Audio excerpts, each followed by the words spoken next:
yesterday, or save them somehow, whatever you needed to do so they wouldn't do that. Oh, I'll just start moving. All right, so we're going to finish up our notes today. We had talked about the 4 different types of audiences, and I believe that's where we left off. So we talked about the first audience is the supportive audience. Just to recap, remember the supportive audience is the audience that is already on your side. They either believe in what you're talking about or they believe in you, or maybe both, okay? And we said that they're friendly, they're easy to talk to, but you have to remember to not let them get bored and lose interest. So try to not say the same things all the time that everybody else is saying about the subject. Bring a new presentation to it, a new way of looking at it, something new to do, okay? Depending on what it is. The uncommitted audience, that's the neutral audience. They're the audience that is interested in the subject. They haven't made up their minds yet. They want to be convinced. So you need to provide them with clear, logical arguments and evidence. Okay? Evidence is important. In convincing people, you need to find evidence or provide evidence for it. We're going to talk about that more in a few minutes when we get through these notes. Then the indifferent audience, we said, that's the apathetic audience. They're probably forced to be there for some reason. They're a captive audience. What you have to figure out to get them to listen and be on your side is how can you draw them into your topic? What do you need to do to show them that this is important to them too? Okay. Then the opposed audience, this is the hostile audience. They're either hostile to you, or they're hostile to what you're proposing, or maybe both. This audience that we said, this is the most difficult one because you have to be careful. When you have somebody, you're talking about a subject and they're on the opposite side of you, we don't want to do anything that's just going to make things worse. So we don't insult. We don't name call. We acknowledge that we have different views on things, and that's okay. You respect that they have a different opinion than you, and you say that. You say, look, I respect that we're on opposite sides of this. All I'm asking is that you listen and give us a chance just to hear out our side of it. Okay, what we think. Maybe consider some of these things. All right. So the next thing then we want to talk about are appeals. Okay, this is your next note. We didn't get to this yesterday. So appeals. They're an urgent request or what is attractive or interesting about someone or something. Okay, we use persuasive appeals. Appeals are the things that your audience wants and needs. We talked about this in advertising. They appeal to our sense of humor. Most of the commercials that you say you like, your favorite ones, my favorite ones, are usually the commercials that are funny. They're appealing to our sense of humor. We said yesterday that in a car commercial, depending on what kind of car they're selling, what are we doing? Depending on what kind of car you're selling, if it's a family SUV, then it's going to be about the safety. We talked about, remember the Subaru commercial yesterday? That's an emotional appeal. To show this car all smashed up, and then he says they survived. That's emotional. The commercials where they have about the abused cats and dogs, and they play that really sad Sarah McLachlan song, "In the Arms of an Angel," and show you those pictures. That is an emotional appeal. I mean, anytime your sense of humor is used, that's also an emotional appeal. Okay? Most good commercials will have those emotional appeals, but they'll also put in some facts and statistics, which applies to our sense of logic. But it's appealing to what we need and want. Okay? We said acne commercials. They appeal to your sense or your need to be accepted by other people as part of the group, to be attractive, to have friends and have fun. All right, so a persuasive speaker must appeal to his or her audience. So we have 3 types of appeals, guys: logos, ethos, and pathos. What do those mean? Okay, so we're going to look at each one.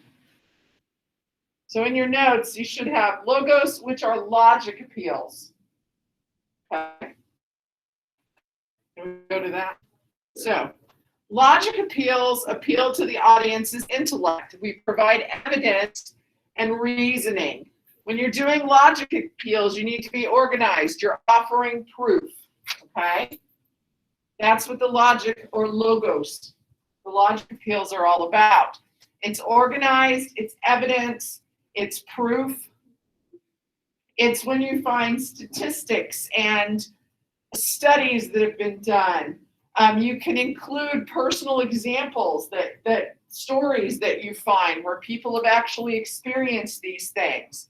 Now, the stories are good. There's a personal appeal there, but you also want those studies, those statistics, okay? And since we're talking about evidence, those studies and statistics, we want to make sure that the evidence that we're using is valid. Now, you've all been in science classes.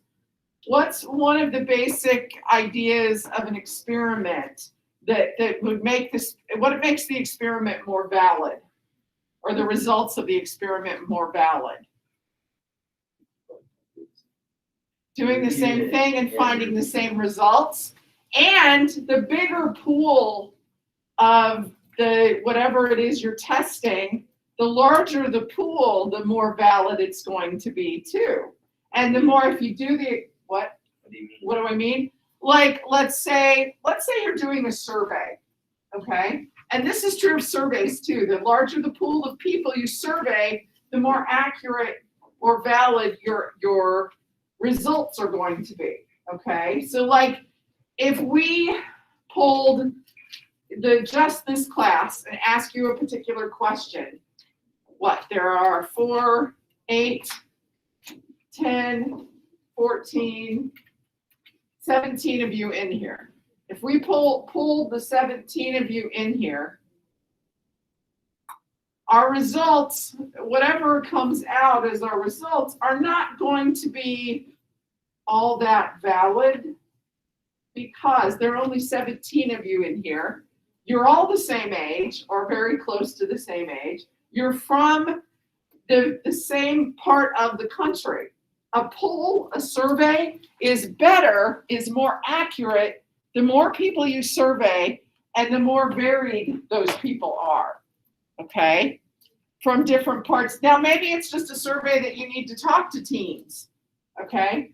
But it would be more accurate if you talk to teens, like 100 of them, or 1,000 of them, and from across the country in different states, different regions of the country. You would have a more valid or accurate picture of whatever that question, whatever those results are. Your results are going to be more valid. Does that make sense? And like you said, the more you run a test and get the same results, the more accurate it's going to be, okay? So we need to look at our evidence. When we're starting to put these speeches together, we need to look at the evidence. We need to make sure that the studies done are good studies, or that the surveys done are good surveys. You know, how many of you, you're on social media and you do a survey? Do you ever do that? No. No? Or it used to be you'd be looking in a magazine and you'd take this survey in the magazine. Well, typically those kinds of surveys where it's all, I mean, surveys are usually voluntary, but a survey like in a magazine or on social media tends to be not so accurate, because if it's on social media, it's usually a survey that you and your friends have been passing around, or somebody from your group has passed around and have decided to answer it. So it's going to be like it's going to be very similar people, and you're going to have very similar interests. They've also said in magazines, and magazine surveys, the people that tend to turn in those magazine surveys were often very similar, or had like more time to do surveys, sit around, look at a magazine, or had certain interests because, you know, it came from this particular magazine. So they might not be as accurate. It might give you some interesting information for that particular group of people, but it's not a good survey of the entire, if you're trying to do something for the whole country, this is what the country thinks, okay? It's not an accurate picture, all right? So when we're looking for evidence, we want to look for large studies. We want to read up and see, well, how many people did they actually interview? How many people were in this study? What did they do? Blind studies are good. If you see in it, if you're doing something, especially medical or something like that, and they say in a blind study, or maybe it's, a preference for foods. If it's a blind study, it's going to be a little bit better than some of the others, okay? Talk to your science teachers about this. They can tell you what the better studies would be as far as the medical field and foods and things like that, all right? Think about it. How many of you have taken, is it biomed? Are any of you in biomed, or you took it last year? Okay. Do you talk about test results and things like that? Okay. Think about those things when you're looking at valid evidence, all right? Okay, so logic appeals. Pathos, this is emotional appeals. They appeal to our feelings, they aim for the heart sometimes. Our sense of humor, we talked about that. Anything that, when they do something to make us laugh, they're appealing to our sense of humor. You see that car magazines, they would sell a car, they'd have an ad for a car, and it would have, or they'd even do these calendars where they'd have a very pretty girl sitting on top of the car in some little outfit, So they were using sex appeal. Guys, they even used sex appeal in a toothpaste ad when I was growing up. It was a commercial about, it was Ultra Bright toothpaste, and their slogan was, how's your love life? Ultra Bright's dying to know. Like, if you use their toothpaste, your love life's going to improve. That's what they were selling. So it was sex appeal, okay? What? Well, think about the Axe commercials, where the boy puts on Axe, and all of a sudden the girls are chasing him all over town. Okay, sure, it's a little bit of sense of humor, but it's also the appeal of being appealing to other people. Okay,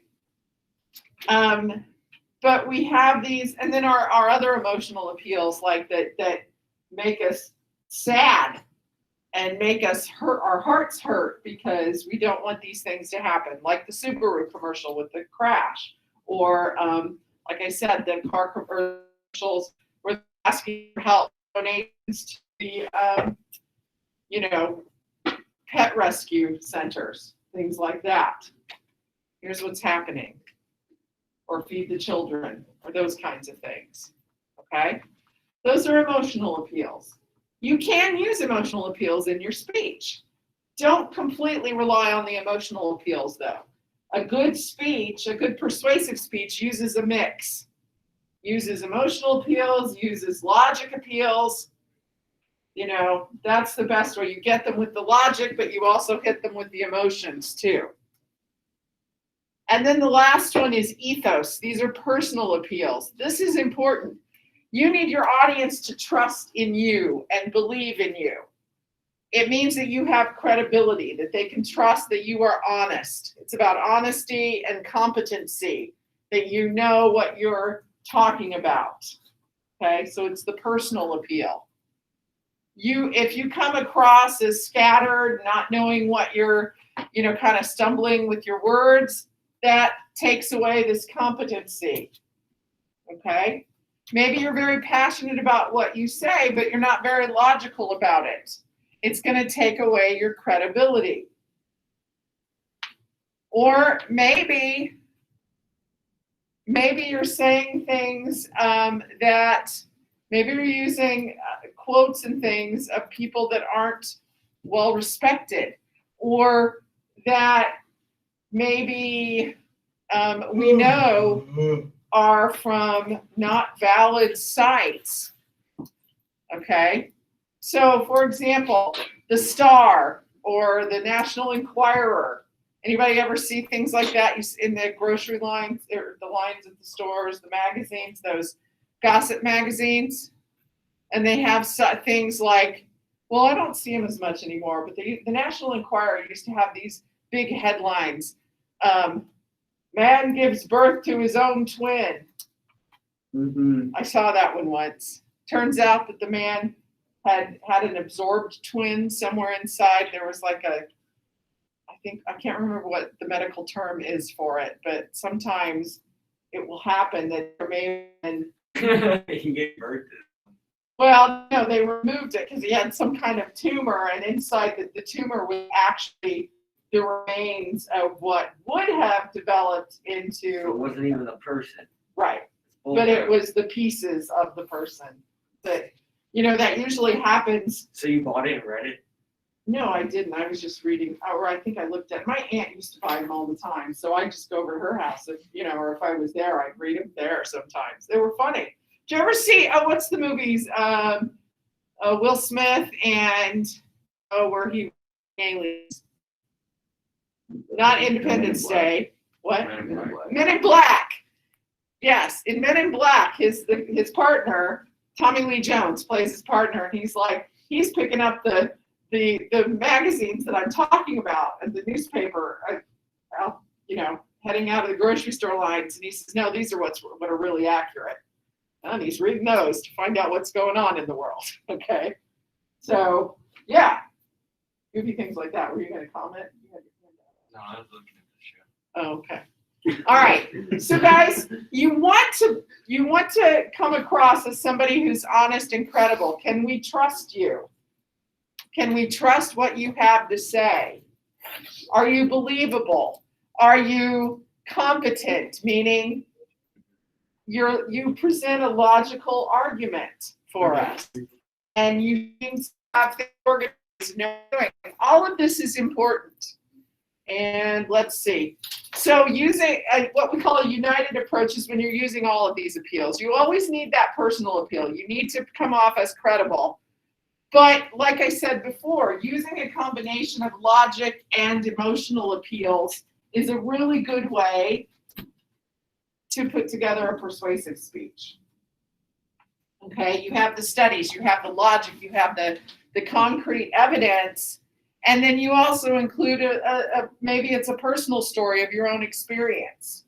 Maybe your speech is how we need to be working harder to prevent, well, I'll just use my own experience.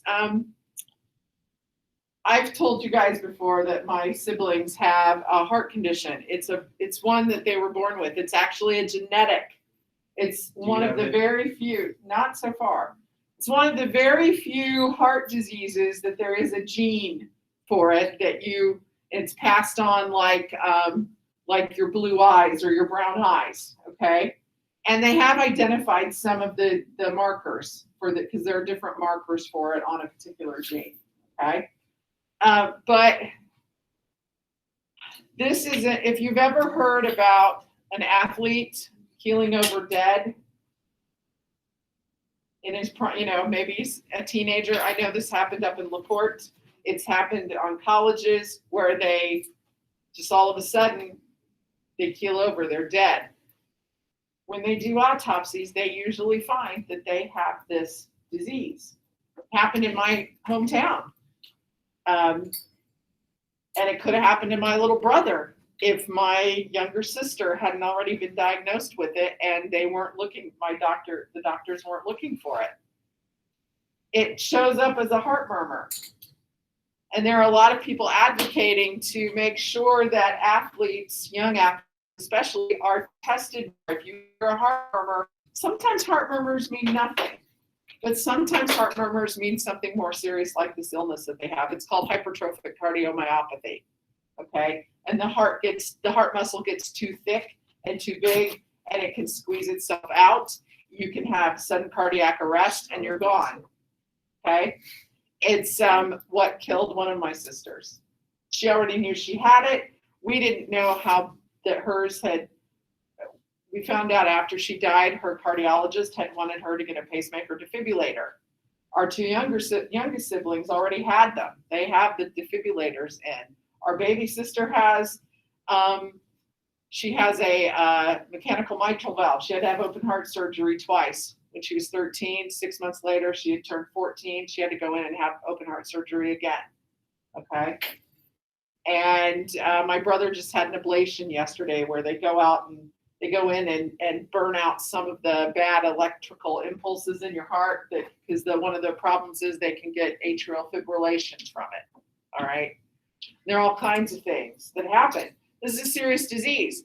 My mom asked years ago, why are these, because it was right after there was a boy, he was a freshman, he was on the football team at our high school. I was out of high school, my brother was like 6th or 7th grade, and he had already been diagnosed. And mom asked our doctor, she said, why is this happening? Because it had happened 2 or 3 times in our county. Why are these not being detected? And it still happens today. And it is because he told her, he said, look, a lot of your athletes in high school, they may be, 2 things can happen. Either the doctor hears a heart murmur but doesn't think it's anything serious, or they get physical in a gymnasium and they can't hear it because of other noises. So it's a light murmur and they don't necessarily hear it. But he also said, even if they do hear it and they tell the parents, well, there's a heart murmur, you should have this checked out, the doctor can't force you to go have it checked out. But there are advocates now that athletes shouldn't be able to play until, if they have a heart murmur, they need to then go and get other testing done so that they can rule out. You can rule it out with an ultrasound or it's echocardiogram, okay, that they do on your heart. I have them like every other year because they're still looking for mine. All right. But this is something, no, I don't. But they check because of my family history.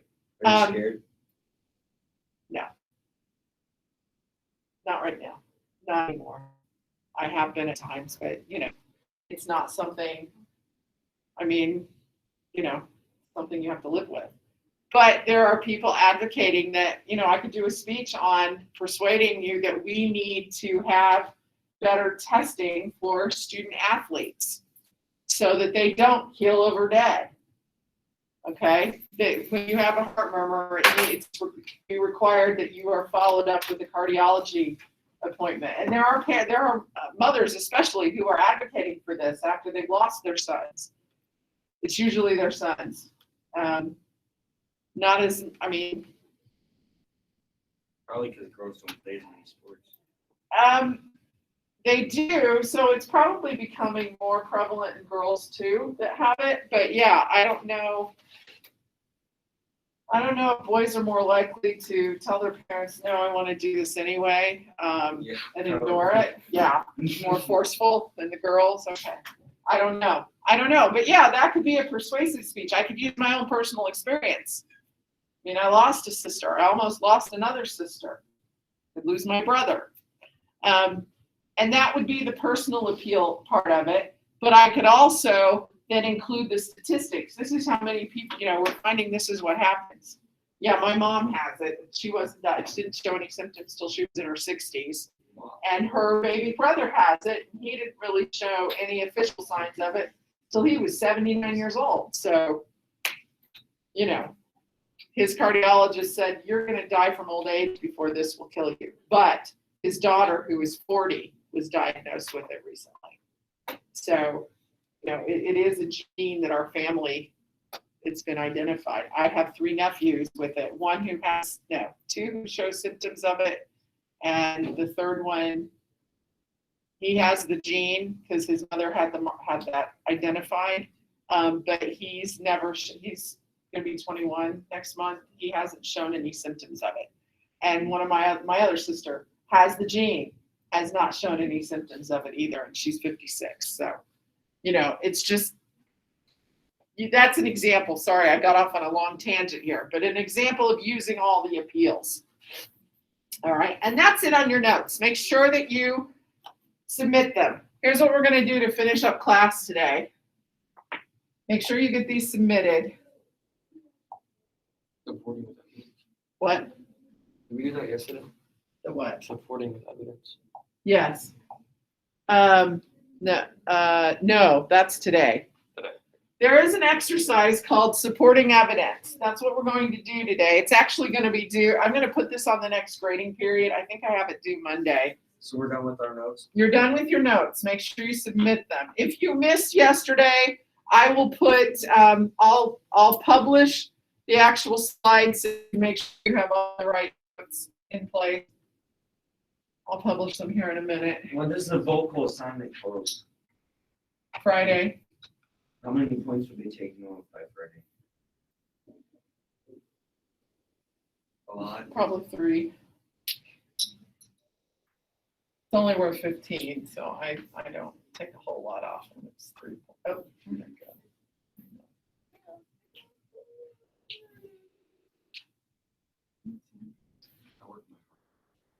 we go. Okay, supporting with evidence is the exercise you need to open. Okay, so here it is. It says providing evidence to support your arguments, your claims, your reasons in a persuasive speech is vital. The exercise here asks you to find evidence to support the points it is making about the need to reduce our consumption of beef. Okay, now guys, I like beef, but there are some arguments that we need as much of it. Okay, so the instructions on the worksheet. It says the main and supporting points are provided. What you need to do is find 2 pieces of evidence, like statistics, examples, things like that, for each supporting point. The instructions on the worksheet say go to the library and things like this. You don't have to do that. You can just use the internet. And this is going to go, I'm going to open it up and show you. So this is going to go on the new 9 weeks because I made it due Monday. Okay, so here's the exercise.